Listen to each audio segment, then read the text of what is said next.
marry each other here, before God. Look around at this beautiful country.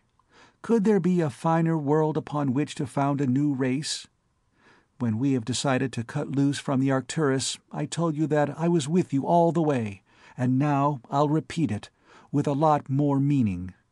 No matter what it's like, Steve, no matter where it leads to, I'm with you, to the end of the road. Here, or upon Earth, or anywhere in the universe, I am yours for life and for eternity." While she was speaking, the grim, strained lines upon Stephen's face had disappeared, and as she fell silent, he straightened up, and gently, tenderly, reverently he took her lithe body into his arms. "You're right, sweetheart. Everything will check out on Zero, to 19 decimals." He was a man transfigured. "I've been fighting windmills, and I've been scared sick. But how was I to think that a wonder girl like you could ever love a mutt like me? You certainly are the gamest little partner a man ever had. You're the world's straightest shooter, Ace. You're a square brick if there ever was one. Your sheer nerve in being willing to go the whole route makes me love you more than ever, if such a thing can be possible, and it certainly puts a new face on the whole cockeyed universe for me. However, I don't believe it will come to that. After what you've just said, I sure will lick that job, regardless of how many different factories it takes to make one armature.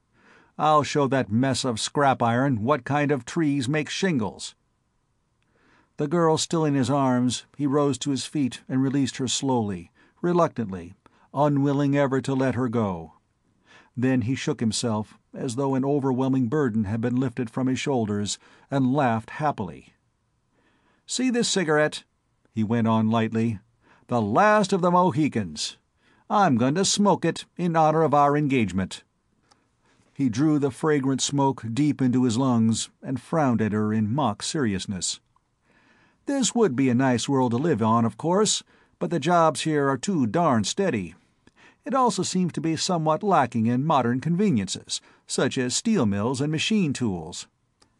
Then, too, it is just a trifle too far from the royal and ancient for you really to enjoy living here permanently. And besides, I can't get my favorite brand of cigarettes around here. Therefore, after due deliberation, I don't believe we'll take the place. We'll go back to Tellus.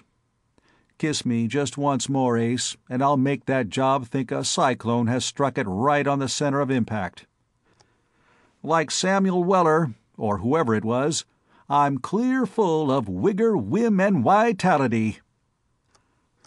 The specified kiss, and several others duly delivered, he strode blithely away, and the little canyon resounded with the blows of his heavy sledge as he attacked with renewed spirit the great forging, white-hot from his soak pit, which was to become the shaft of his turbo-alternator.